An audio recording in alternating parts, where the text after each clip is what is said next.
नमो नमः। ज्ञान वैविध्य चैनल पर आपका हार्दिक स्वागत है। कारक प्रकरण के अंतर्गत अभी हम द्वितीय विभक्ति में ही चल रहे हैं। अभी 2 से 3 कक्षाएं द्वितीय विभक्ति से संबंधित ही रहेंगी।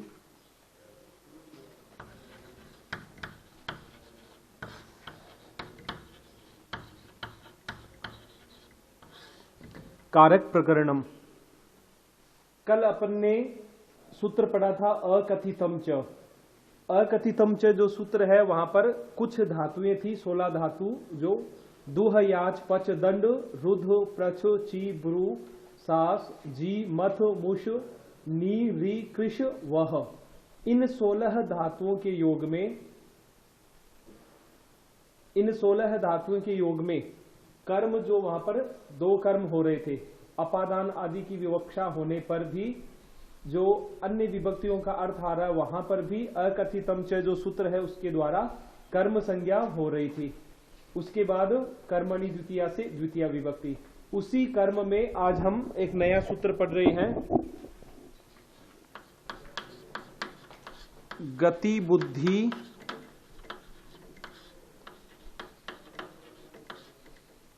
बुद्धि प्रत्यवसानार्थ। गति बुद्धि प्रत्यवसानार्थ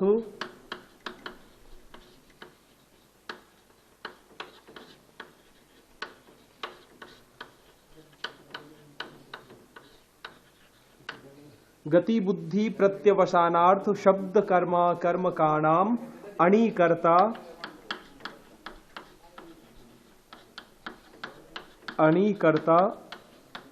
षणौ। सूत्र आज हम पढ़ रहे हैं, गति बुद्धि प्रत्यवसानार्थ शब्द कर्म अकर्म का नाम अणिकर्ता षणौ। तो मित्रों, आज हम ऐसी अवस्था पढ़ रहे हैं कि जिस प्रकार से एक तो स्वतः ही व्यक्ति कोई कार्य कर रहा हो, जिस प्रकार बालकः पठति, बालकः गच्छति, जिस प्रकार बालक जाता है, जिस प्रकार अपने महाविद्यालय का जो अवकाश होता है उस समय बालक जो है वो स्वतः ही अपने घर जा रहे हों, तो वहां पर प्रेरणा किसके द्वारा मिल रही है? बालक स्वयं अवकाश होते ही अपने घर चला जाता है। और एक ऐसी स्थिति होती है, विद्यालय महाविद्यालय चल रहा है, कक्षाएं चल रही है, उस समय अध्यापक छात्र को प्रेरणा देता है कि आपके घर से सूचना आई है और आप घर जाओ। तो जाने वाला तो वहां पर कौन है? बालक है, छात्रः गृहम गच्छति। लेकिन वहां पर जो है अध्यापक उसको भेज रहा है, तो प्रेरणा अवस्था हो गई, यानी उसको प्रेरणा मिल रही है कक्षा के बीच में ही कि मुझे घर जाना है, क्योंकि अध्यापक ने, गुरुजी ने उनको आदेश दिया या कहा है कि आप घर जाओ। तो यहाँ पर 2 अवस्थाएं हो गई हैं। तो एक अवस्था स्वतः कोई कार्य किया जा रहा हो और एक किसी के द्वारा प्रेरणा मिलने पर जो कार्य हो रहा हो, इस अवस्था के लिए ये सूत्र कार्य में आएगा। गति बुद्धि प्रत्यवसानार्थ शब्द कर्म अकर्म का नाम अणिकर्ता षणौ। तो इस सूत्र का हम पदच्छेद करते हैं। पदच्छेदः गति बुद्धि प्रत्यवसानार्थ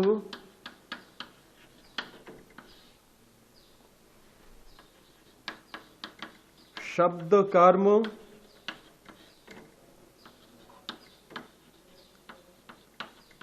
अकर्म का नाम। अब हम यहां पर कह दें कि षष्ठी विभक्ति का बहुवचन का रूप कैसे आ गया, तो ये सूत्र सभी के लिए कह रहा है, गति अर्थ में, बुद्धि अर्थ में, प्रत्यवसानार्थ, शब्द कर्म और अकर्म का नाम। तो षष्ठी इनके लिए, तो इनमें षष्ठी बहुवचन का रूप आ गया आम प्रत्यय होकर। शब्द कर्म का नाम अणि कर्ता षणौ। अब अपन को सामान्य सी बात है, सूत्र से कुछ स्पष्ट हुआ है, पदच्छेद करते ही गति का मतलब गति करने से संबंधित ये सूत्र कार्य करेगा, बुद्धि से संबंधित कार्य करेगा, प्रत्यवसानार्थ इत्युक्ते खाने पीने से संबंधित है, जो भक्षण किया जाए या जो ग्रहण किया जाए, जो खाया जाए, इस अर्थ में। शब्द कर्म यानी शब्द का अर्थ जानने से संबंधित, अकर्मकाणाम इत्युक्ते अकर्मक धातु जहां पर हो वहां पर। तो ये सूत्र पहले तो अपने को स्पष्ट है, पदच्छेद में गति अर्थ में, बुद्धि अर्थ में, प्रत्यवसानार्थ, शब्द कर्म और अकर्मक धातु इनके योग में, गति अर्थ में, बुद्धि अर्थ में, प्रत्यवसानार्थ, शब्द कर्म और अकर्मकाणाम, अकर्मक धातु के प्रयोग में। अब ये बात अपने को स्पष्ट हुई पदच्छेद से। आ गया अणि। अणि इत्युक्ते, अणि से अपन समझते हैं कि अण्यंत,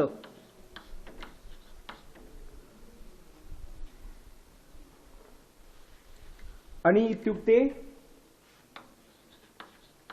अण्यंत अवस्था।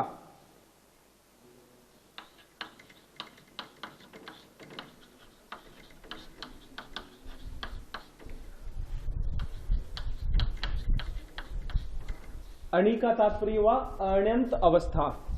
अण्यंत अवस्था, कर्ता इत्युक्ते जो कार्य को करने वाला, स यानी वह जो करता है, नौ, नौ का मतलब सप्तमी विभक्ति एक वचन का अर्थ दे रहा है। नौ का मतलब अण्यंत अवस्था में, नौ।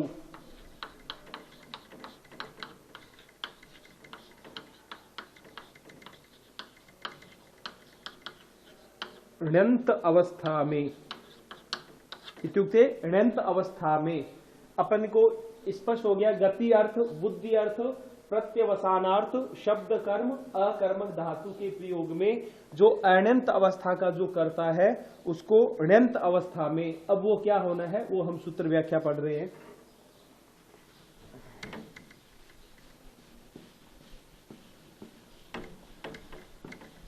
व्याकरण को यदि सूत्रबद्ध तरीके से पढ़ा जाए, सूत्रों को याद किया जाए, कंठस्थीकरण किया जाए, एक बार सूत्र को अपने को पढ़ते ही बार बार उनको कंठस्थ कर लेना चाहिए, ताकि फिर जो ही हम सूत्र पढ़ेंगे तो उसका जो सूत्र का अर्थ है वो स्वतः ही अपने दिमाग में रहेगा और उससे अपने को व्याकरण में कोई दिक्कत नहीं होगी। तो कह रहे कि गति अर्थ में, बुद्धि अर्थ में, यहां पर इसकी वृत्ति लिखनी है तो अपन इस सूत्र से ही वृत्ति लिख सकते हैं। गति अर्थ में, बुद्धि अर्थ में, गति, बुद्धि अर्थ, प्रत्यवसानार्थ, शब्द कर्म, अकर्मक धातु प्रयोगे अण्यंत अवस्थाया कर्तुः नंत अवस्थायाम कर्म संयम स्यात्। तो यहां पर कहते हैं, इसकी वृत्ति में लिखा है गत्याद्य अर्थानाम, गति आदि अर्थानाम शब्द कर्मणाम, शब्द कर्मणाम अकर्मकाणाम चाणौ यह कर्ता, अनंत अवस्था का जो करता है, स णौ कर्म स्यात्। तो अब इसको अपने को, इसकी व्याख्या को स्पष्ट रूप से सूत्र में ही है, तो इसको हम इस तरह से भी लिख सकते हैं, गति अर्थ, बुद्धि अर्थ, प्रत्यवसानार्थ, शब्द कर्मकाणाम अण्यंत अवस्थायाः, अकर्मकाणाम च अणौ, च अणौ अलग अलग करेंगे, च और अणौ यानी अण्यंत अवस्थायाम, अण्यंत अवस्थायाम यह कर्ता, जो अण्यंत अवस्था के अंतर्गत जो करता है, जो कार्य को करने वाला है, स णौ वह कर्ता, णौ इत्युक्ते अण्यंत अवस्था का जो करता है, णौ यानी अण्यंत अवस्था में, अण्यंत का मतलब प्रेरणा अवस्था, उस अवस्था में कर्म स्यात्, वो क्या हो जाएगा, कर्म हो जाए। तो सबसे पहले अपन को इस सूत्र में स्पष्ट दो ही बातें ध्यान रखनी है। एक सामान्य अवस्था यानी कोई भी व्यक्ति या बालक अपने आप कोई कार्य कर रहा है, एक दूसरे के द्वारा उसको कोई प्रेरणा मिल रही है। जिस प्रकार अभी प्राचार्य जी का आदेश हुआ कि छात्र को आप घर भेजो, तो वहां पर छात्र को जो भेजा जा रहा है वहां पर अध्यापक भेज रहा है, लेकिन आदेश प्राचार्य जी का हुआ है। एक वह बालक स्वयं जा रहा है, एक अध्यापक ने आदेश दिया, अध्यापक ने उसे भेजा है। तो इस प्रकार से दो अवस्था है, एक अण्यंत अवस्था और एक अण्यंत अवस्था। तो जो अण्यंत अवस्था का जो करता है उसको अण्यंत अवस्था में उसको क्या हो जाएगी, कर्म संज्ञा हो जाएगी। कर्म संज्ञा होने के बाद उसकी द्वितीय विभक्ति हो जाती है।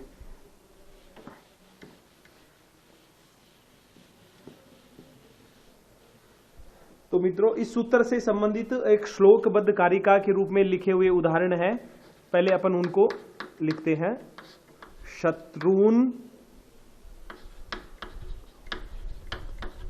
शत्रून अगमयत स्वर्गम वेदार्थम श्वान अवेदयत। शत्रून अगम्यत स्वर्गम वेदार्थम स्वान अवेदयत। आसयत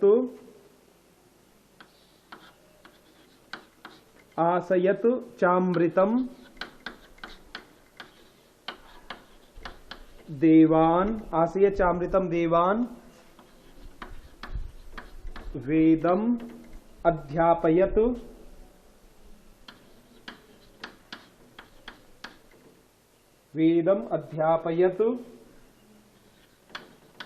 विधिम।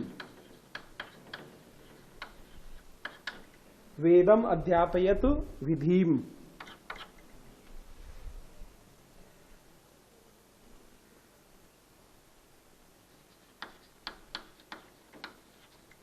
आसयत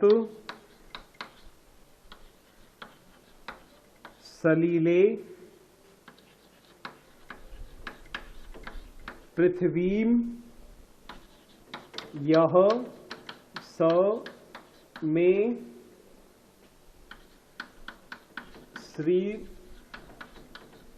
श्री हरिर्गति।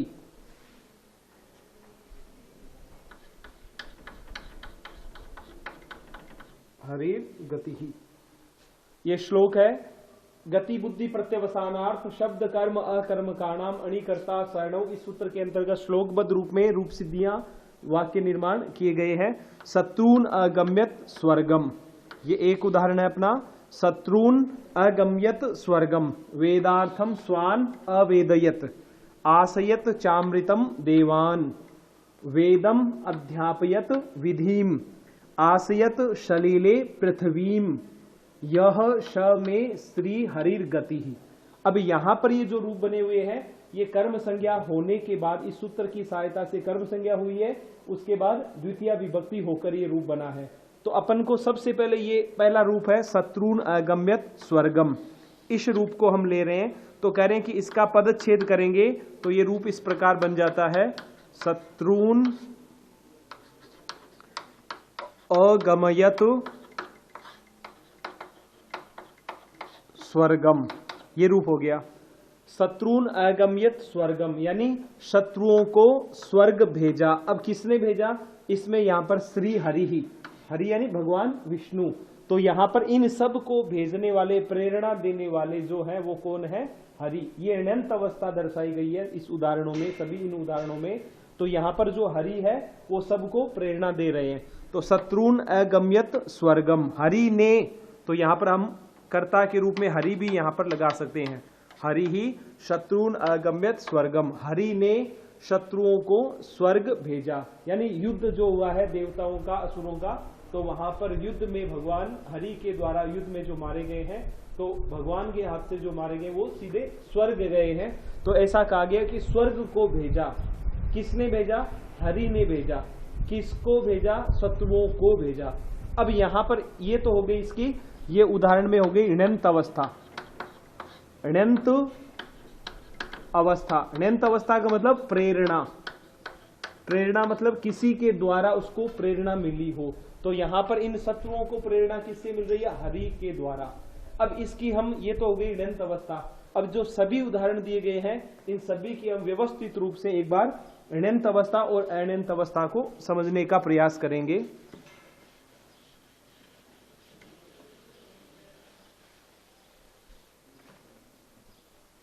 जिस प्रकार ये उदाहरण है यहां पर गति अर्थ का,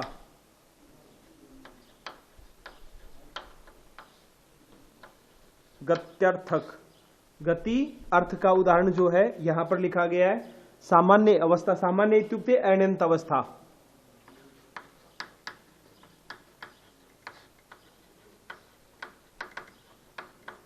सामान्य अवस्था इत्युक्ते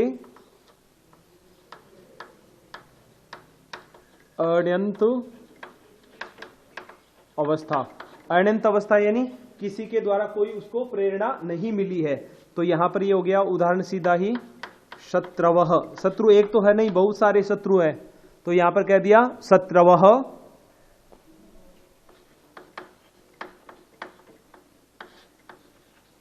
शत्रवः स्वर्गम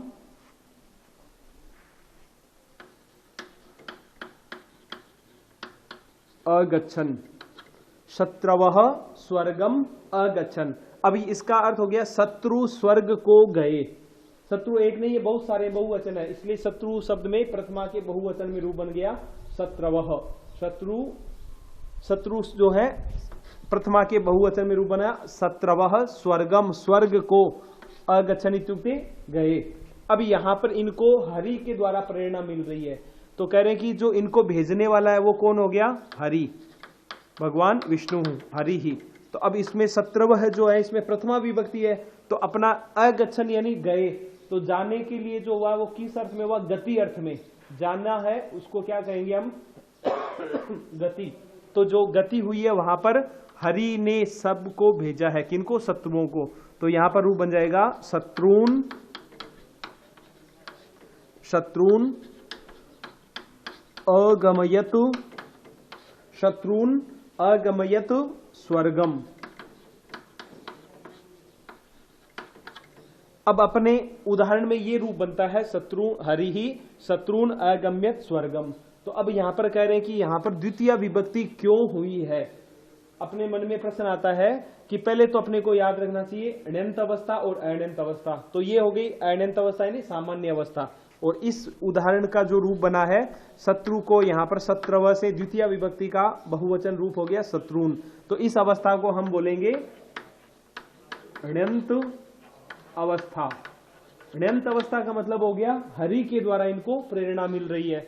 जिस प्रकार से यहाँ पर जो शत्रु है स्वर्ग अपने आप जा रहे हैं, अपने आप इत्युक्ते जो युद्ध में मारे गए हैं वो शत्रु हरि के द्वारा मारे गए, इसलिए कह रहे अपने आप जब गए तो हो गया शत्रव स्वर्गम अगच्छन्। और जब भगवान विष्णु के द्वारा शत्रु मारे गए तो उनको विष्णु की प्रेरणा मिल रही है, उसके द्वारा वो स्वर्ग गए हैं। तो यहाँ पर हो गया हरि ही शत्रुन अगमयत स्वर्गम, हरि ने शत्रुओं को स्वर्ग भेजा। तो मुख्य बात है ये सूत्र आपको स्पष्ट रूप से ध्यान रखना है, क्योंकि इसके बाद में कई वार्तिक जो आएंगे वो इनका निषेध करेंगे। तो इसलिए जो मुख्य सूत्र ये आपके स्पष्ट हो जाए तो उसके बाद वार्तिक में कोई समस्या भी नहीं रहेगी आपके। तो अपना उदाहरण प्रश्न इतना ही है कि शत्रुन क्यों आया यहाँ पर? तो सबसे पहली बात तो ये अगम्यत गति अर्थ का उदाहरण है कि हरि ने शत्रुओं को स्वर्ग भेजा।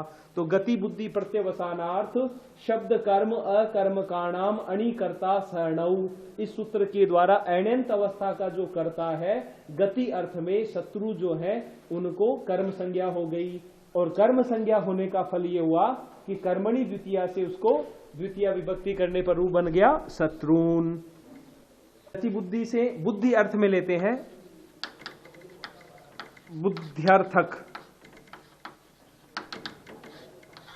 बुद्धि अर्थ में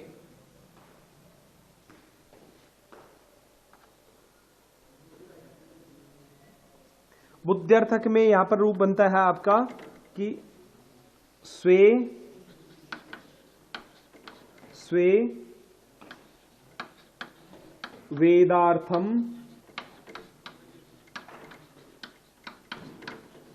अविदुहु। स्व शब्द जो है अपने लिए, तो यहां पर ये बन रहा है स्वे वेदार्थम अविदुहु, यानी अपने लोगों ने वेद के अर्थ को जाना। स्व जो शब्द है अपने लिए है, तो ये प्रथमा का बहुवचन का रूप है। तो कह रहे कि स्वे अपने लोगों ने वेद के अर्थ को जाना, अविदु यानी जाना। तो यहां पर कह रहे कि वेद के अर्थ को जाना, तो ये अवस्था कौन सी हो गई? अण्यंत अवस्था। अब कह रहे हैं इसमें हरि यदि प्रेरणा दे रहा है तो यहां पर कर्ता कौन हो जाएगा? हरि ही। तो कह दिया हरि ही स्वान, हरि ही स्वान, स्वान इत्युक्ते अपने लोगों को वेदार्थम अवेदयत, यह अवस्था हो जाएगी यहां पर ण्यंत अवस्था। हरि ही स्वान वेदार्थम अवेदयत, हरि ने अपने लोगों को वेद का अर्थ ज्ञान कराया या वेद के अर्थ को बताया। तो कह रहे हैं कि यहां पर प्रेरणा देने वाला कौन हो गया? भगवान हरि, भगवान विष्णु। तो विष्णु के द्वारा अपने लोगों को वेद के अर्थ का ज्ञान करवाया गया। तो अपना सूत्र कहता है गति अर्थ में कार्य करता है, बुद्धि अर्थ में। अब जो ज्ञान करवाया है तो अपने लोगों को, तो बुद्धि अर्थ का ये उदाहरण हुआ है। उसके बाद में आता है गति अर्थ में, बुद्धि अर्थ में प्रत्यवसानार्थ। प्रत्यवसानार्थ इत्युक्ते खाने से संबंधित, भक्षण करने से संबंधित।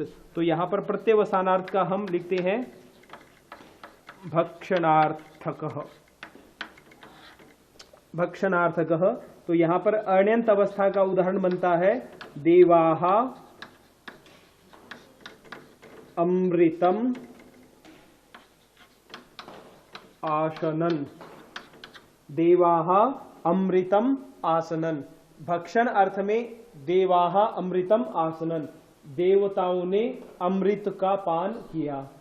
जिस प्रकार देव और असुरों का जो संग्राम हुआ, देवासुर, तो वहां पर समुद्र मंथन जब किया तो कह रहे हैं कि देवताओं ने अमृत पान किया। अब एक तो स्वतः ही देवताओं ने अमृत पान किया, तो ये अवस्था हो गई अण्यंत अवस्था।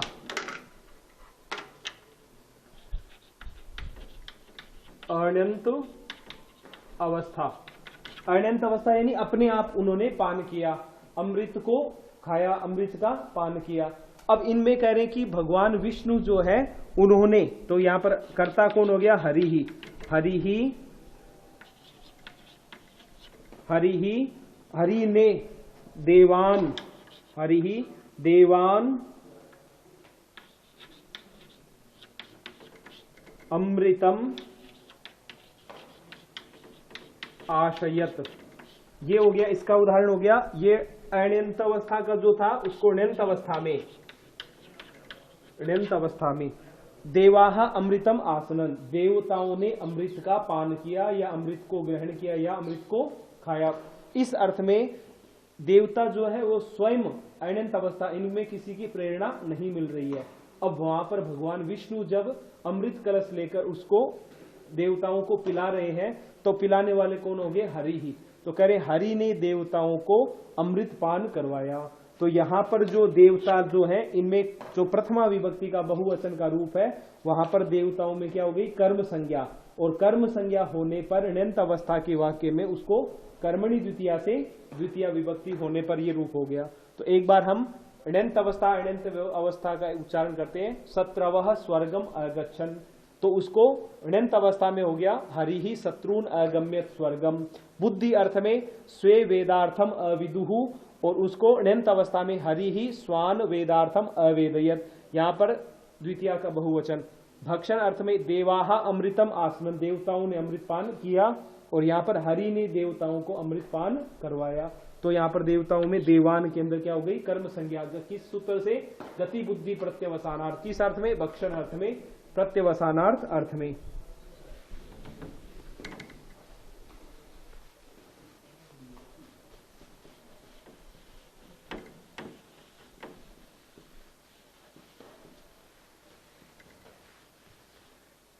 आगे हम पढ़ रहे हैं शब्दार्थक।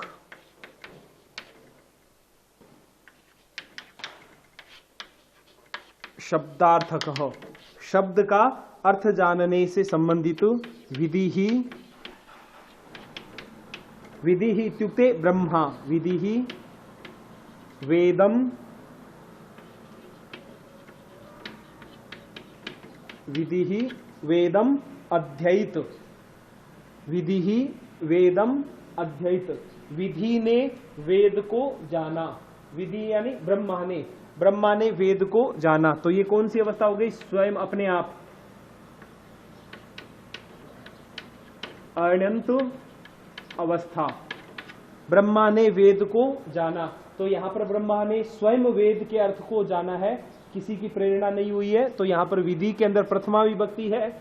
अब इसको प्रेरणा अवस्था में गति अर्थ में, बुद्धि अर्थ में प्रत्यवसानार्थ और शब्दार्थक, शब्द के अर्थ में यहां पर गति बुद्धि प्रत्यवसानार्थ, इस सूत्र के द्वारा हरि ही, हरि ही, अब विधि की जगह यहां पर हो जाएगा विधीम, हरि ही विधीम वेदम अध्यापयत, विधि ने वेद के अर्थ को बताया। यह अवस्था कौन सी हो जाएगी? अनंत अवस्था। विधि ही वेदम अध्येत, ब्रह्मा ने वेद के अर्थ को जाना। अब यहां पर करें हरि ने ब्रह्मा को वेद के अर्थ का ज्ञान करवाया या अध्यापन करवाया। तो यहां पर जो विधि में प्रथमा विभक्ति हुई है उसकी यहां पर क्या हो जाएगी? कर्म संज्ञा। किस सूत्र से? गति बुद्धि प्रत्यवसानार्थ शब्द कर्म अकर्म का नाम अणिकर्ता शरणव से। किस अर्थ में? शब्दार्थक में, शब्द के अर्थ का ज्ञान करवाने के अर्थ में। तो विधि की यहां पर द्वितीय विभक्ति का एक वचन रूप बन जाएगा विधीम। अस्तु, इसके बाद में आगे उदाहरण है गति अर्थ, बुद्धि अर्थ, प्रत्यवसानार्थ, शब्दार्थक। आगे अकर्मक, अकर्मकः, अकर्मक यानी अकर्मक धातु के योग में। तो यहां पर रूप बनता है पृथ्वी, पृथ्वी सलीले आस्ते, पृथ्वी सलीले आस्ते। अपनी जो पृथ्वी यानी भूमि, पृथ्वी जो है सलीले यानी जल पर थी, पृथ्वी जल पर थी। एक तो स्वयं जो भूमि है, जो पृथ्वी है, जल पर थी। एक उसको भगवान हरि ने, विष्णु भगवान ने उसको जल पर रखा। तो यहां पर ये अनंत अवस्था जो है,